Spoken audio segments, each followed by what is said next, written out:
Hey guys, it's Esther and welcome back to my channel. So today I'm actually going to be doing my first movie review ever on this channel because I feel like all of my videos are either lists where I mention a lot of films or video essays which I also mention more than one film on. So I'm going to be talking about A Tale of Two Sisters, which is an Asian horror film that I saw recently. So I've actually kind of been trying to watch more Asian films, specifically horror, because honestly they are absolute masters at the genre. And one of the ones that stood out to me as a must-watch was the 2003 film A Tale of Two Sisters, which I actually saw on a video by one of my favourite YouTubers, Possessed by Horror. The film title kind of explains the entire plot. It's about two sisters, Sumi and Soo-yeon. Sumi is the older one, and she comes home from a sort of mental hospital and is reunited with her sister Soo-yeon. Things all seem great until their new stepmother is introduced. At first she's overly excited to see them, and she kind of comes off as a bit desperate to please the two girls, which doesn't work because both of them say nothing to her and they kind of act cold towards her. It's explained that the sister's mother died a year or two before the events of the film, and they clearly hate their stepmother. She is described by Sumi as being abusive and cruel when their father isn't around, even locking Soo-yeon up in the closet when she misbehaves. Events in this film are very muddled sometimes and kind of hard to understand. For example, when Sumi wakes up from a dream only to find out that she is still dreaming. It's one of those cliches in films that I kind of hate, but I did like the two dreams that happened. I just didn't really like how they were portrayed. Plus, when the twist is revealed at the end, it is a bit much to wrap your head around. You have to think back to all of the scenes that came before and try to see things how they actually happened. Some of the horror elements are a bit lackluster too.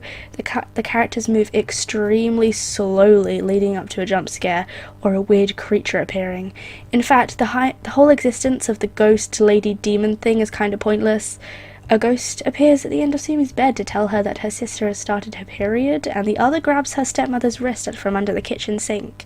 So I don't really know what all of that means and kind of what the point is. I don't know if it's a symbol, like a symbolism thing, or if they're just trying to copy things like The Grudge and The Ring and all of those other monster demon-based horror movies.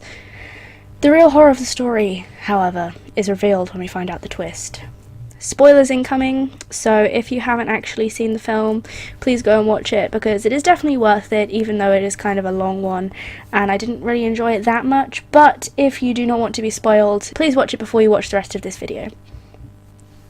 So it turns out that Soo-yeon was dead the whole time. She barely even says a word the whole film and is ignored by everyone except Sumi. So it does kind of fit in with it well because the adults never acknowledge her existence at all. They never speak to her, only Sumi speaks to her. In fact, Sumi was in the mental hospital for either killing her or just witnessing her dead body and going mad. In fact, the film does not even tell us how she died. It shows both the stepmother and Sumi hitting a bloody bag in the hallway, which we can only assume is Soo-yeon, yet later on in the film you see her dying by getting crushed by her own mother's dead body hanging from the closet. My theory is that Soo-yeon's death really was an accident, and the scenes of the stepmother and Sumi hitting her dead body in the bag symbolise their guilt, as while she was dying, Sumi was annoyed and going off somewhere, and the stepmother ignored her cries for help. I think this film is definitely worth a watch, although the 2-hour runtime is a bit of a bore, and the confusion that follows can put you off a bit. But after all, it must be doing something right, because it is the 4th most popular horror film in Korea. If you've made it to the end of the video and you haven't seen the film, try watching it with the twist in mind and piecing together the events that occurred to make more sense of it. I might actually have to rewatch it at some point to make more sense, but I'm not too sure if I'll watch it yet, just because it was a bit boring, to be honest. Anyway, I hope you guys enjoyed this video. It was actually quite fun to write my first review, because I wrote it in a script first, and then I sort of just read from it. So yeah, I hope you guys enjoyed it. I will see you guys later. Goodbye!